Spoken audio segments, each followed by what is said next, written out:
100 ভাগ লোক কোরবানি করতে গিয়ে ভুলটা করে, সেটা হলো কোরবানির পশু যারা বানায় কসাই তাদেরকে পারিশ্রমিক দেওয়া হয়, ঠিক না ঠিক? পারিশ্রমিক হিসাবে নগদ টাকা, তাদের সাথে চুক্তি থাকে হাজারে কত টাকা, এরকম একটা সিস্টেম আছে। এই সিস্টেমে গোটা গরু বলেন ছাগল বলেন এটা তারা বানায়। এই তাদের সাথে যে অর্থ চুক্তি থাকে পারিশ্রমিক হিসাবে, এই পারিশ্রমিকের বাইরে তাদেরকে আবার কোরবানির পশু থেকে কি দেওয়া হয়? গোশত দেওয়া হয়। যদি তাদেরকে অন্য 10 জনের মতো দেওয়া হয় তাহলে তাতে কোনো আপত্তি নেই, কিন্তু তারা যেহেতু গরু বানাইছে সেই হিসাবে তাদেরকে অন্য 10 জনকে হয়তো আধা কেজি 1 পোয়া করে আপনি দিচ্ছেন, সাধারণ যাদেরকে দান করছেন, কিন্তু এদেরকে 2, 4, 5 কেজি দিচ্ছেন। কেন? তারা কষ্ট করছে, পরিশ্রম করছে তারা, এই জন্য তাদেরকে দিচ্ছেন। তাহলে পারিশ্রমিক হলো। পরিশ্রম করছে সেটাকে খেয়াল রেখে দিলেন, তাহলে এটা কি হলো? পারিশ্রমিক হলো। আর এই পারিশ্রমিক হিসাবে আপনার কোনো কসাইকে অতিরিক্ত গোশত বলেন বা পশুর অন্য কিছু বলেন এটা দেওয়া শরীয়তে জায়েজ নাই।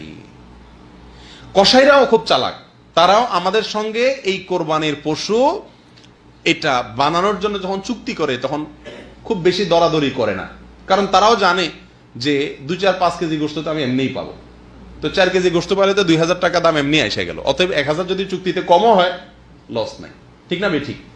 এটা ভুল। এই সম্পর্কে নবী করিম সাল্লাল্লাহু আলাইহি সাল্লামের একাধিক একেবারে স্পষ্ট নির্দেশনা পাওয়া যায়।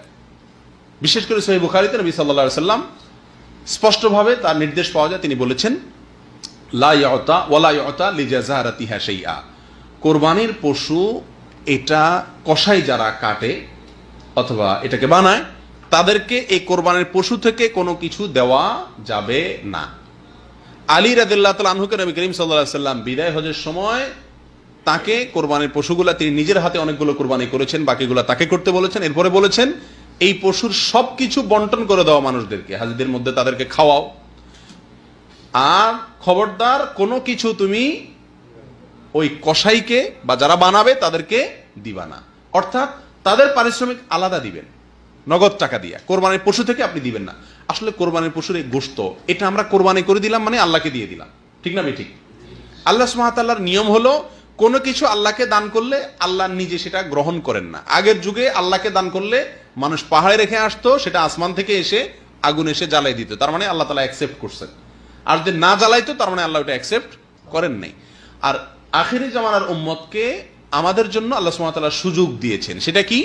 আমরা আল্লাহ সুবহানাহু ওয়া তাআলার জন্য কিছু দান করলে, যাকাত দিলে, ফিতরা দিলে সব আল্লাহর জন্যই তো দান করি। আল্লাহ সুবহানাহু ওয়া তাআলা ওটাকে ডালিয়ে দেন না। আল্লাহ সুবহানাহু ওয়া তাআলা আমাদের সুবিধার জন্যই গরিবদের মাঝে বন্টন করার জন্য, নির্দিষ্ট খাতে দেওয়ার জন্য আল্লাহ তাআলা কি করছেন? নির্দেশ করছেন। কোরবানির গোশতটা শুধু ব্যতিক্রম। এখানে আল্লাহ সুবহানাহু ওয়া তাআলা গোশতটা আমাদেরকে খাওয়ার সুযোগ রেখেছেন, যে তোমরা যারা কোরবানি করছো তোমরা নিজেরা কি করতে পারো? এটা খেতে পারো, দান করতে পারো, রাখতে পারো, তিনের সুযোগ আছে। সূরা তিরমিজিতে আসছে নবী সাল্লাল্লাহু আলাইহি ওয়াসাল্লাম বলেছেন ফাকুলু মিনহা ওয়া আতইমু ওয়াদাখিরু, তোমরা নিজেরা সেখান থেকে খাও, মানুষকে দান করো, আবার রেখে দাও, সুযোগ আছে।